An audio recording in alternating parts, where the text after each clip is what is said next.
pause and okay, and that way, if anyone is unable to join us today, they could look at this viewing at a later time.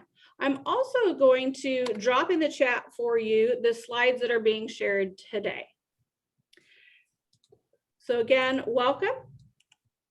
Our intentions for today, as Marvin shared, are really to create that broader awareness around those conditions present from cradle to career in Stanislaus County.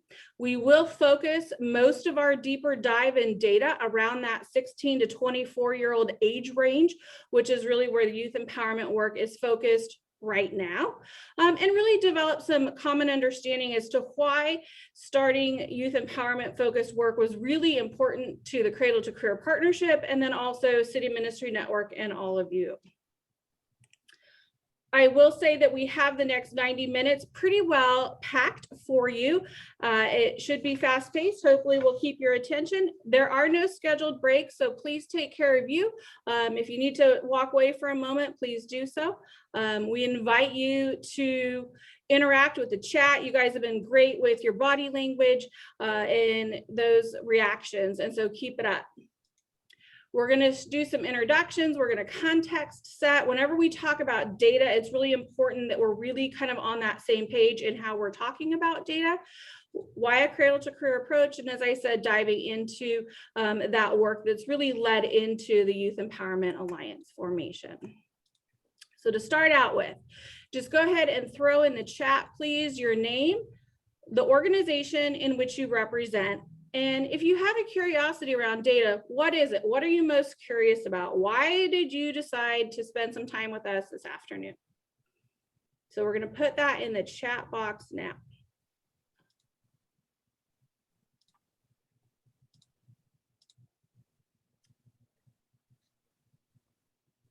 Thanks, Jessica. We're excited to be here.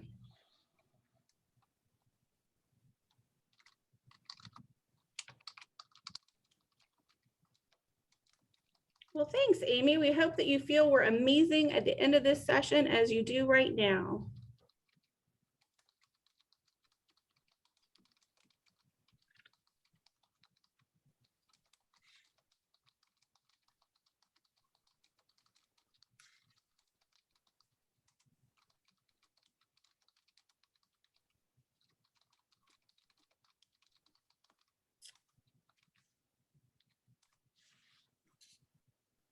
You're right, Carolyn. When we look at the numbers, we can understand some of those needs and some of that why. Awesome. Well, keep introducing yourselves. And when we get to the point in which we send you into breakout rooms, you'll actually get to know some folks that you might not know on the call today. So we'll spend a little bit more time doing deeper introductions then. When we talk about data, it's really, really critical. And I like this graphic in its a limited view. As far as we can tell, the system went down because someone stepped on the crack on the sidewalk. You know, it's kind of the, how many of you when you were little, you didn't want to step on cracks on the sidewalk because something bad was going to happen. That's a story in which an individual holds. And when we look at data, if we automatically go to our own story, our own assumptions, then we're going to not really see the whole view. We have to look at data with curiosity.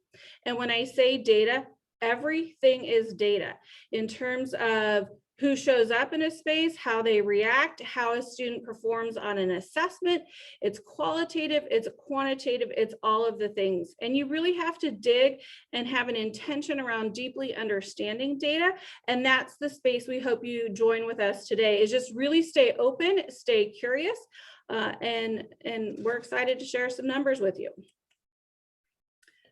When we talk about data, there's all the data and things we would want to know about, right? So it's everything we could hope, we could dream. We assume there's data elements out there.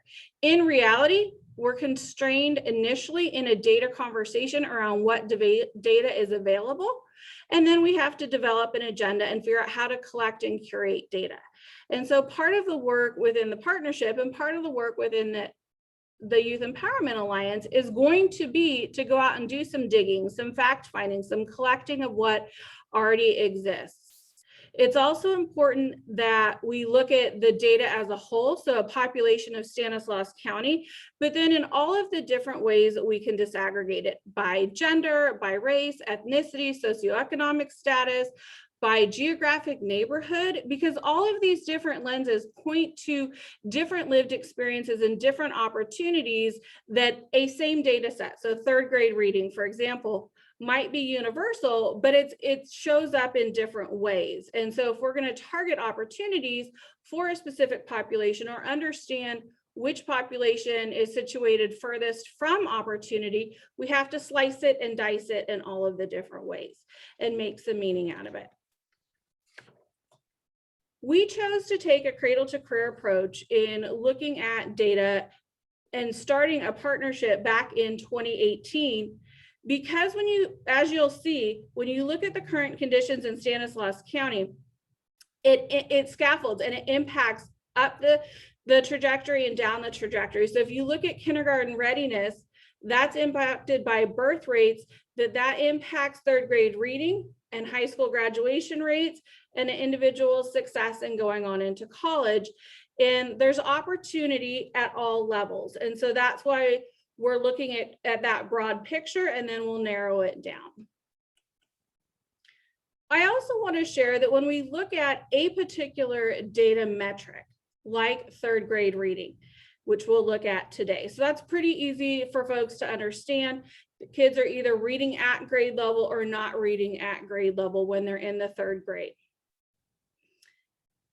Why do you think we look at third grade reading, first of all? Does anyone know what third grade reading is a predictor of?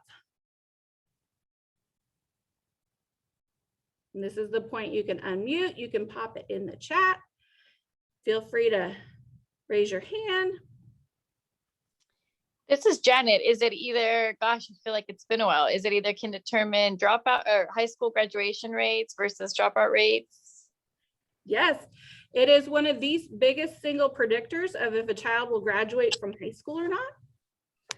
It's also used as a predictor for incarceration rates. It's a predictor of future job success.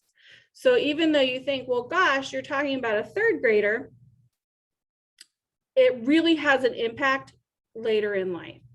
And when we look at that one data element, what you don't see is a child's ability to read at grade level is impacted by conditions in their home. Do they have a stable home life? Do they have food security? Do they have, shelter on a regular basis that's consistent? Do they have access to the internet? Do they have access to extra programs? Do they have access to books in the home? Do they have access to healthcare? Are they sick? Are they able to get to school, or are their parents keeping them home? So there's a lot of layers and a lot of things you look at behind the data. What we're going to talk about today is 2019 data. Why do you think we're looking at 2019 when it's 2021? Have we been living in a pandemic for the last 15 months? We didn't have universal assessments that were conducted in the last 2 years. So in order to context that, we're going to look at what the population was in 2019 and what those data points were. So we had just over 500,000 people in Stanislaus County. Of those children, 1 in 4 were living in poverty. Only 17% have a college degree, 4-year degree, compared to 33%, which is the state average. So that's unique to Stanislaus County. When we look at kind of our race and ethnicity, you can see what that population is. And when we look at our population of children, and really our kindergarten through 12th grade population, which is leading into those youth we're seeking to serve, that's over 110,000 individuals. And within that, it's important that we understand that a lot of those students are receiving a free and reduced lunch. That's an indicator of their socioeconomic status. We also serve a lot of students in Stanislaus County where English is their second language, and often their parents do not speak English. So those are added layers of lived experience and impact those data elements.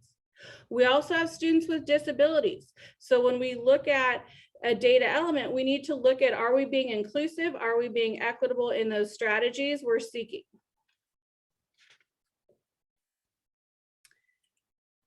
So what we're looking at here is, this is a kindergarten readiness assessment. So what this metric is the kindergarten student entrance profile. And that is an assessment given to students the first 3 weeks that they enter kindergarten. And it looks at social emotional developmental factors as well as cognitive developmental factors. So it's really 13 different indicators that collectively indicate if a child is ready to go the moment they start kindergarten. Only 30% of our kindergartners enter kindergarten ready to succeed. That means 60% of our kiddos start school day one behind where they should be. Okay, so that's important to know in terms of that context. And that dotted line is, if we do nothing, that's the trajectory we're going to stay at. We're not going to improve on kindergarten readiness. We can break it down a little bit. Girls are outperforming boys. Significantly, young children who have an early childhood education experience do better than their peers. So that signals that that is a strategy to look at. Going into that third grade reading that we were talking about in context setting around. Only about 40% of our third graders are reading at grade level. And again, it's not going to change much if we don't do some things to intervene. This is the work of Stan Reads. Similarly, girls are outperforming boys as they were in kindergarten readiness. What I'd like to point out is the difference between those students who are socioeconomically disadvantaged, meaning they live below poverty, as compared to their peers that are living at or above the poverty line, right? Above the poverty line. Socioeconomic status, everywhere we look at data, has the biggest discrepancy that we'll find. And that's important to know when you're thinking about strategies to impact youth and opportunities. Math, you're seeing some trends here, right? There's a similar pattern taking shape in terms of how students are performing. So you can see why there was a desire when we started the partnership to really form action teams and dive in on these different areas. Boys do outperform girls a bit when it comes to math, but that socioeconomic separation is still there. Okay, that was a lot of numbers thrown at you in a short amount of time.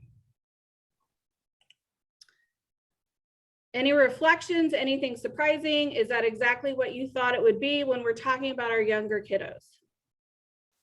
Feel free to unmute yourself. You can chat a reflection.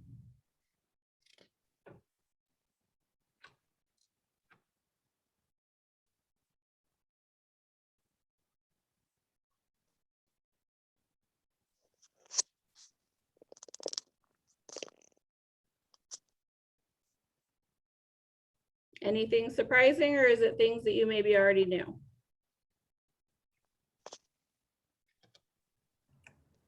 I have a question, Megan. Yeah.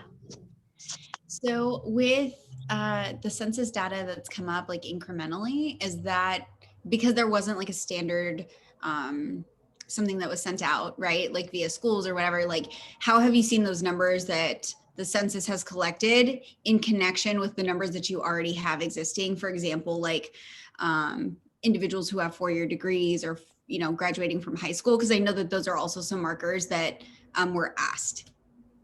Yeah. And I'm going to invite Leilani and Monique, putting them on the spot here, in terms of if they've had a chance to dive into that data, as I have not. Sure. And Monique, you can jump in on details. So what you're talking about is sourcing, the sourcing of the data that is represented. So with the census, the recent census data collection, the data that Megan just went over, particularly the educational data, that's primarily the source of that is Department of Education. And then the population data is from census, but we have not yet had a chance to dive into the recently released information that was sent out from the census. So we have not yet had a chance to do that. And then for when you think about graduation rates and things like that, that is from the National Student Clearinghouse. Is that correct, Monique? Yeah, Leilani, that is correct. And we're just getting that stuff ready to go. So. Yeah, but it'll be interesting to see, you know, after, you know, because we have the census collection, you know, this year, kind of how that has changed for our community, just in general community demographics. But then as schools start to fire up, you know, standardized testing and just going into in-person services, it'll be interesting to see like how that data shows up once the information comes in, to see where, you know, where we're restarting from, you know, so. Absolutely, thank you. Any other curiosities? Emily shared that she found the low percentage of third graders reading at grade level surprising. Do you want to tell us more about that, or is that just kind of general reflection, Emily? Oh, I think just in a general reflection, it was, I don't know if I'd heard about the indicator for graduation rates and things like that, but I don't think I'd ever really seen those numbers, so. Gotcha. And what I will share is we're not an anomaly here in Stanislaus County. So if you look at our surrounding counties and, you know, similar demographics to us, you're going to find that the data is the same. So please know that this is not a reflection on Stanislaus County itself. It's just, this is something that folks are struggling with in the state of California. The one thing I just wanted to add really quickly is that, you know, all of the data that we are sharing today is pre-pandemic data, right? Yep.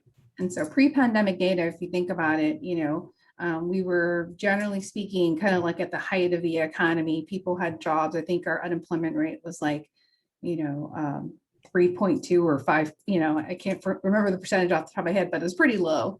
And so as we move forward, you know, into, you know, normal, you know, normalcy, if that's where we were, you know, at the height of, you know, the economic, you know, our economic engine at that time, you know, as you're moving forward, it's like, well, what do you need to do to kind of go beyond that? Because in theory, once we hit that, you know, same, you know, productivity in the county, in theory, you want to be better off than where we left off pre-pandemic, right? So if that makes any sense, just in terms of, you know, when we get there, we want to be better, you know, or do better now that we know, you know, where we left off.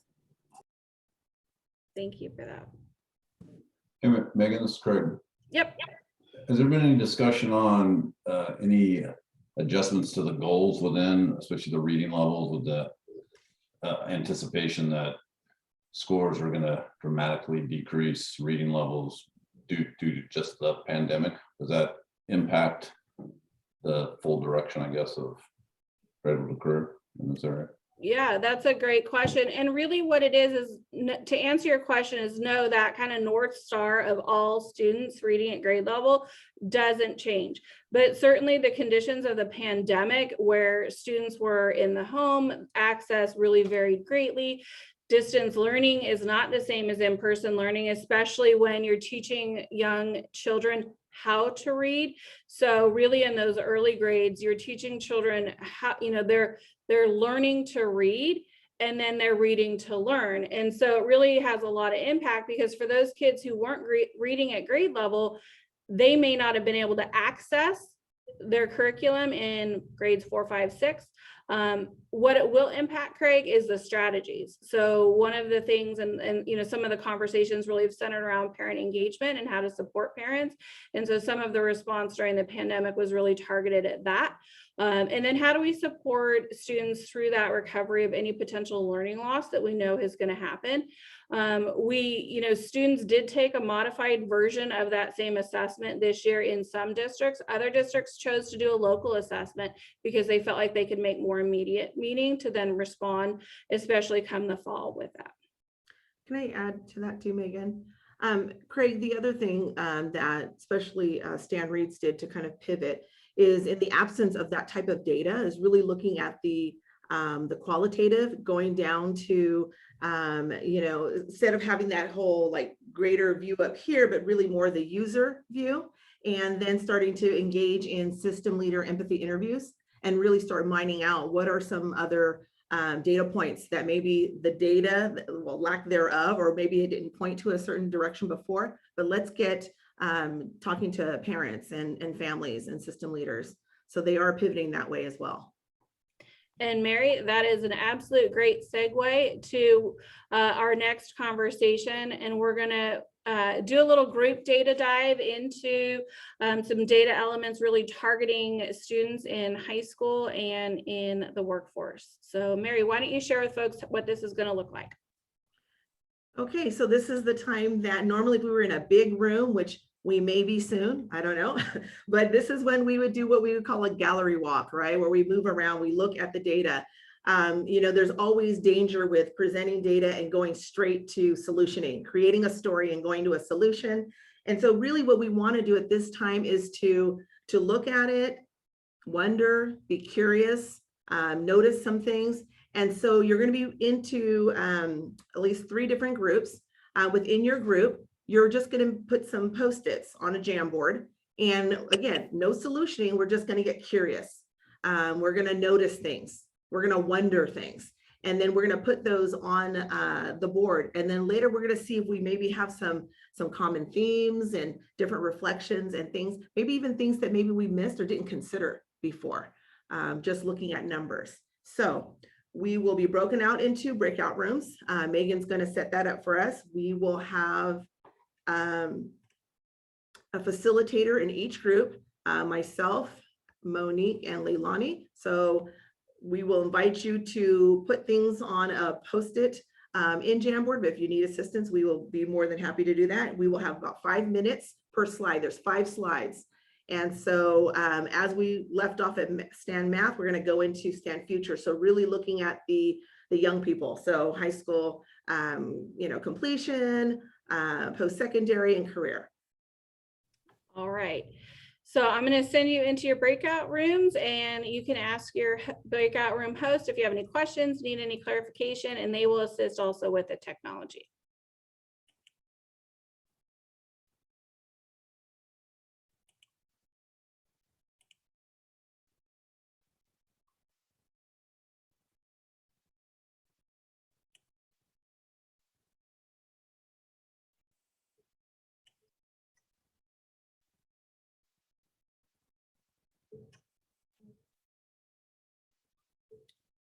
And Tomas, you should be asked to join a room.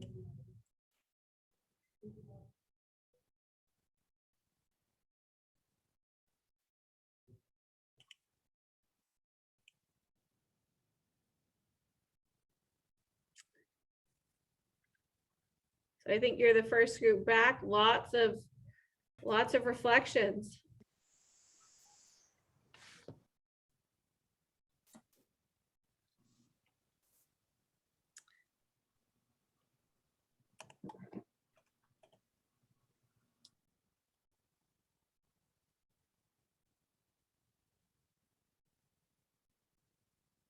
All right, I think we're waiting for just a couple more folks to join us. Here they come.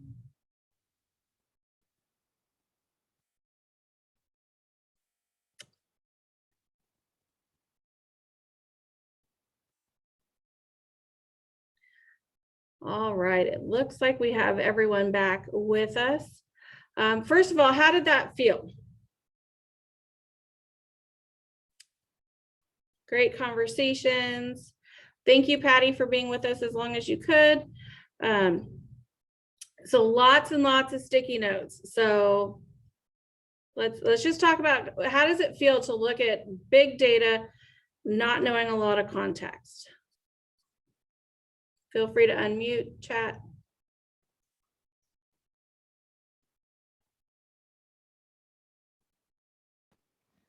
Megan, this is Wade. In some regards, it's almost crippling because you don't have enough of the information to go off of to make a sound judgment or how to even plan to move forward. That is such a great point, Wade. If you just looked at these data slides and nothing else, could you make informed decisions around what's needed? So that's the invitation to get really curious. And so what we'll do is we will take all of your curiosities and curate that to then share back with the Youth Empowerment Alliance group and in continuation of our data stories, because it's really, really important that we stay curious. And while the groups who were really diving into this data had more than 5 minutes to look at a slide, they kind of had some learning lessons, because I'll just call out Stand Futures, and this is with love. They started to look at that disaggregation around kids going to college, and 100%, is college the end all be all? No. Are we saying that all children need to go to college? Absolutely not. But is that a data element that is a predictor of economic success down the line? Yes, it's a predictor. So when you start to look at the disaggregated data around this by high school, by race and ethnicity, by gender, the group started to create some stories around some particular high schools that were, they thought, really doing a really bang up job. They were knocking it out of the park. Their kids were performing better than anyone else's. Then when they dove a little deeper and a little deeper and a little deeper, they realized that that wasn't the case, that actually all students were performing less. It's just the gap was different. So the question then becomes, so what? What do you do then? Like, you look at numbers and you're trying to do good work. What do you do? We go back to that original core value of not making assumptions, of staying curious and diving into making meaning of the numbers, because every single child has a lived experience that is contributing to those numbers.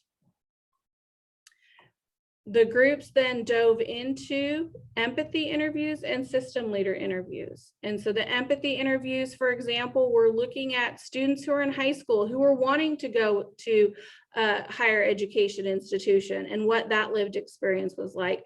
Students who were in college at Modesto JC, at Stan State, who just graduated from one, or who had dropped out from a local education institution. What was their lived experience? What was the experience of the family? Looking at different geographic neighborhoods within Stanislaus County, because the lived experience is different depending on where you live. And then also looking at those leading systems. So a lot of folks like you lead systems. Do you understand where those pain points and opportunity points are within the systems in which you're leading? And what they did is they started to curate, for example, in Stand Futures, over 100 interviews were conducted. And then they started to figure out what are some critical shifts, what are some key insights. I'm going to pause there and I'm going to ask Mary and Leilani and Monique to add any additional context around these critical shifts that were identified by these two groups.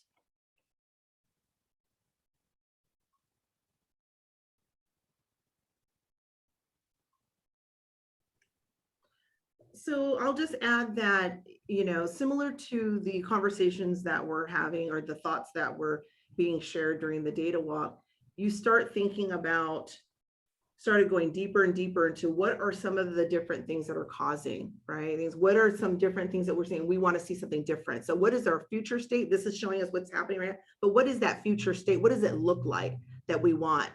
and so that's what it really helped us say, okay, take this, that's already in numbers, it's very hard data, and now let's go and pivot and look at what would that ideal state look like, and then how do we then bridge that how do we go and look at strategies to help us bridge that. So it was quite a very it was a longer process. It was intentional, it was intense.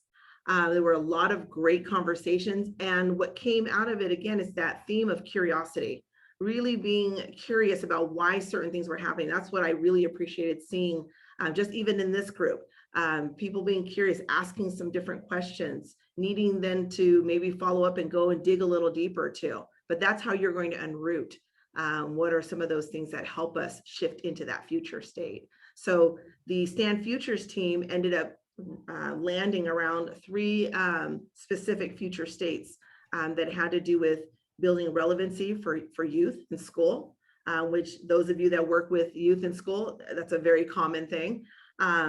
Looking at mindset around equity, so that equity mindedness, and looking at, why am I blanking on the third one? Equity mindedness, building relevancy. You'll see when you get to the slide. Oh, yes. So anyway, so that's what and so there's work groups now that people can specifically look at to really dig even deeper into looking at what are some of the strategies and things that we could do. Thanks, Mary. I wanted to add that one of the I think really powerful things about the process that they went through in terms of the interviewing system leaders and kind of end users, so the actual students. I think they were really targeted in terms of who the system leaders would be, and then who are the end users that would be interviewed. I think that was really very telling and helped you to kind of really see the story and identify some of the gaps between what system leaders say versus what end users experience as part of that system. And so I think that a lot of times hearing from the end user trying to design something, we sit here in the office or whatever trying to design something for someone to help them, and it's really actually not what they need, type of thing. So I think that was like the most powerful thing that I feel like I've ever been a part of, because now everything is about designing around your end user, that you hope to impact, and thinking that if you design around those five people times however of how many of them in the community it would impact. So I think I just wanted to say that it was really a very powerful thing, and it helped to really drive where they help to articulate where their current state is, and then help to drive like what they hope the future state to be.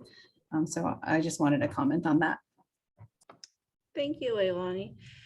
We're going to send you back into those same groups, same format, different Jamboard, sharing that link with you in the chat, and really invite you to be really curious about 2 things. So what are the things that you're seeing, and how does that resonate with you?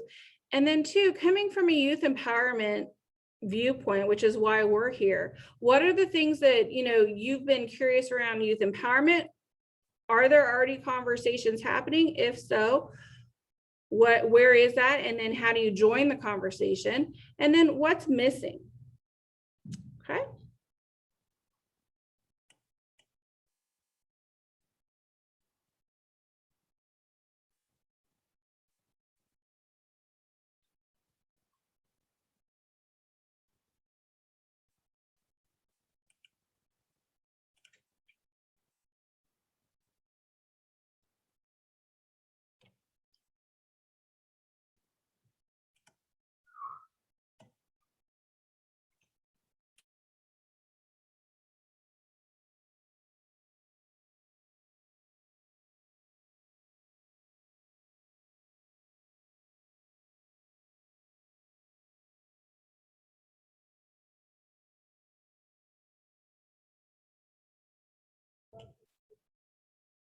Welcome back.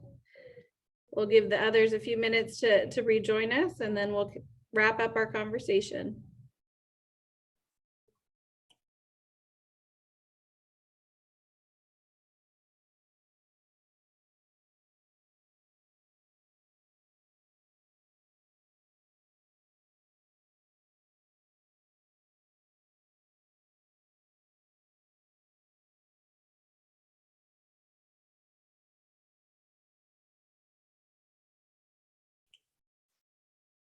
All right, I think folks are getting ready to hop back in, wrapping up their conversations.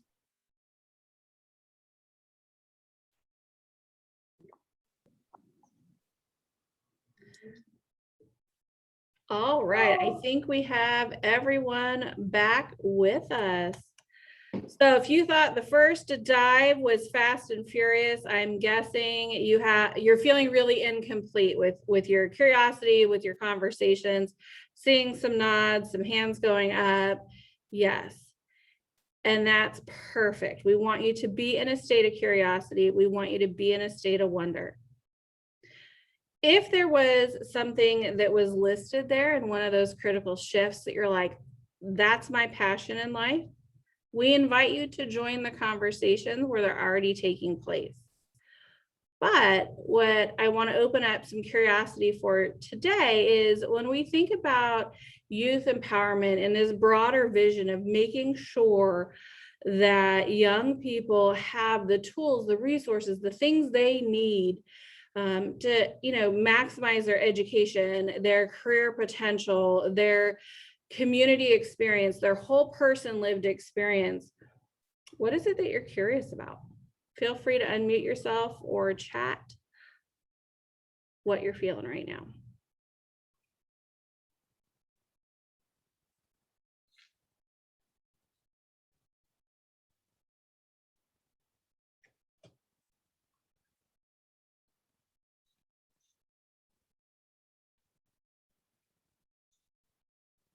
Or do you not even know what you're curious about because there's just so many things running through your head, and that's okay too. I'll just say, and this has been discussed in other groups that I've been involved in, is all these questions and data, talking about STAN futures and things of that nature, is when is education going to change, into a different paradigm shift to match the obstacles in society to what we pretty much feel strongly about of what opportunities are in the future for these kids, and what does that look like? Because right now, again, I'm an educator, a former, noted, but we're apples through school, and then we expect oranges. I hate to use that that's sort of a goofy thing, but that's the thing that came to mind. But it's kind of true. We're teaching X, and then all of a sudden we're like, why don't you get Y? And then we keep having these conversations over and over again. So there's some great things that are intermixed. A lot of the voc ed, those that are in voc ed, I always applaud because I really support, and I think that is going in the right direction. I'm a big proponent of college, but that's, as we all say, that's only for about, I think, we have about a 33% grad rate, I think, in California, that end up going to college and graduating. So, what's going on with the other 70, 70%, 68%, or whatever the case may be. So I don't know, food for thought. I think there's great things going on here, and I'm glad the focus is still continuing, but I'm kind of curious in the next 5, 10, 15 years of if that shift is going to happen. Thank you for that, Craig. And you're absolutely right. When we look at the relevancy of the education system as it stands now, it's not relevant for every child, right? Like, I don't think that, and I come from, I'm a career educator, and that's rooted in data and lived experience. And yet there's a lot of things that can be changed around the educational setting and that are within the purview and control of our K-12 districts and leaders and teachers. And there's some things that aren't. So it's how do we start to influence where we do have control, where we can impact change. And that's a space that we invite you all into. Other reflections? I just want to add to Craig's comment.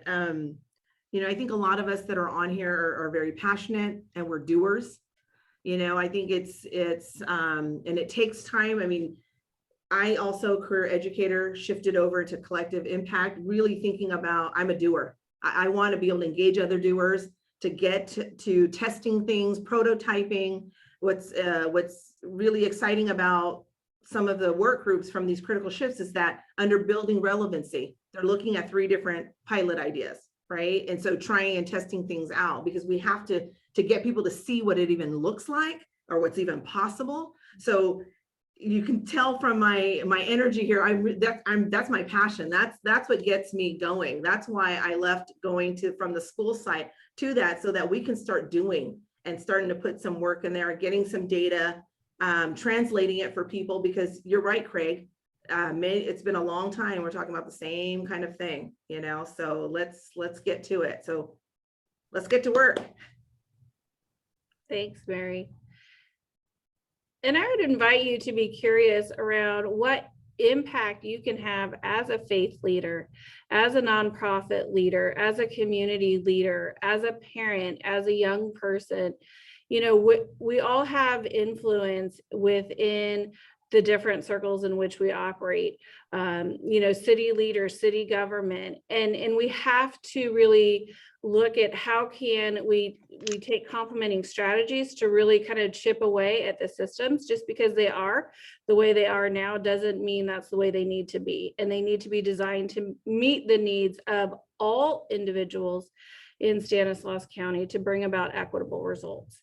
And so we can see from this really brief look at just a few data elements that's not where we're at today. And that's really the heart and soul behind the Cradle-to-Career Partnership and why we launched the 5 impact areas we did in 2018, and why we said yes to partnering with City Ministry Network and lifting up the Youth Empowerment Alliance.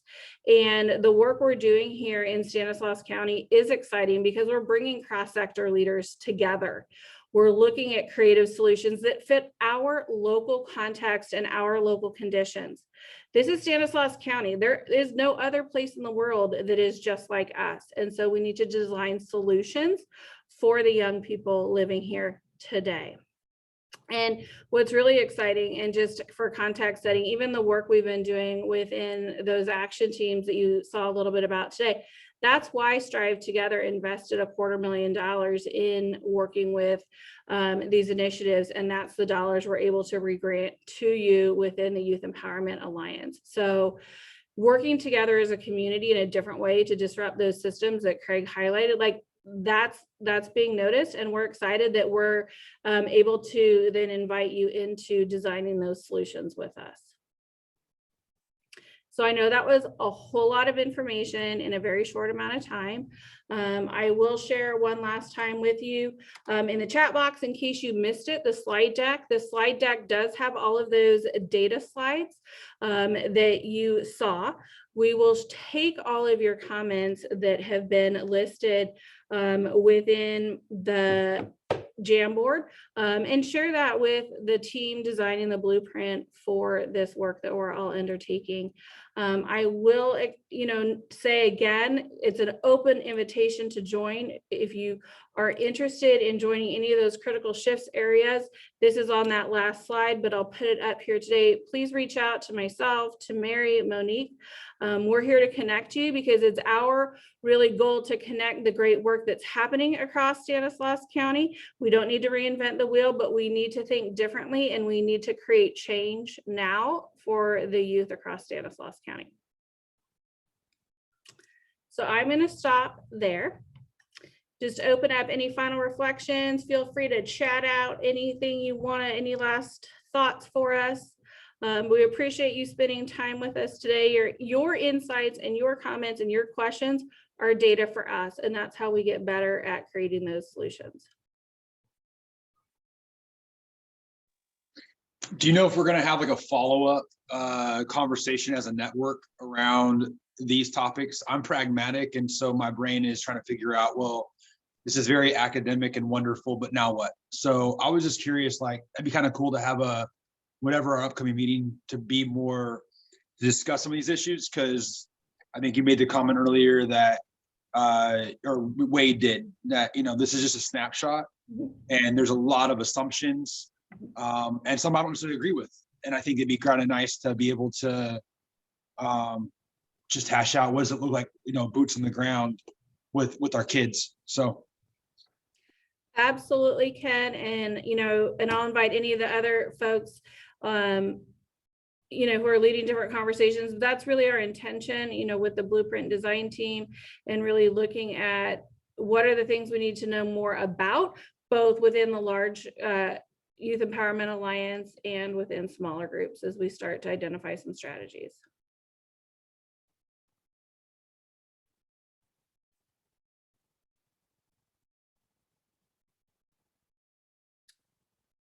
All right, so again, Wade, I don't know if you have any final reflections, or Carolyn or Fallon or Marvin or Jessica.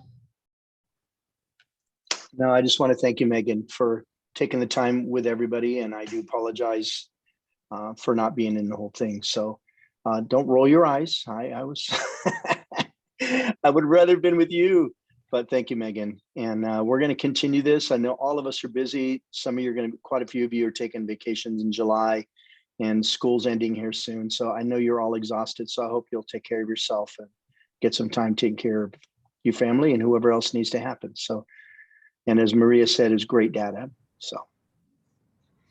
And just to set that I said in our breakout room, but I think is just really applicable as we're ending time with just so much number crunching and just connecting it back that each one of these numbers tells a story of a young person that you are working with, or that you have worked with, or that you will work with in the future. And as a result of that, none of us that are in this Zoom room together will end up meeting any of these goals. It's actually, we are teeing up and we are moving the needle forward for the group that is going to be following us to make those changes. And so for us, as we're doing these long-term systemic big picture things, it is really the reminder to us as the Youth Empowerment Alliance and the other factors with Cradle-to-Career is to say, to solidify some of this information with a picture of 5 young people who you have worked with, who you are going to work with, or who you do work with, to say, like, what would it mean if Stanislaus County could move up 5% in each category over the next X amount of years? And so I think in that, it ends up making some of these things that seem very ambiguous actually really solidified, because it's like, I care so much about that young person. And because I do, that's why we're having conversations like this. This is why data matters. This is why we're going to advocate for young people to have A through G requirements. We're going to advocate for, financial aid changes, or whatever it is that you particularly care for. So I just wanted to say that as something that to end with an exciting note of, like, we are a part of that change, and the change is happening. And yeah, so I'll leave it at that. Thank you, Megan, for letting me have that time. Thank you, Carolyn. And absolutely, and that's a great, we're reimagining a Stanislaus County, and it's going to create population that will change 10 years from now. And I know that's hard because you want to see those quick changes. But if we're going to get to the root of those challenges, like Craig highlighted, it does take that perseverance and that heavy lift to make a completely different system. Thank you all. Appreciate you being with us today. Have a great rest of your afternoon.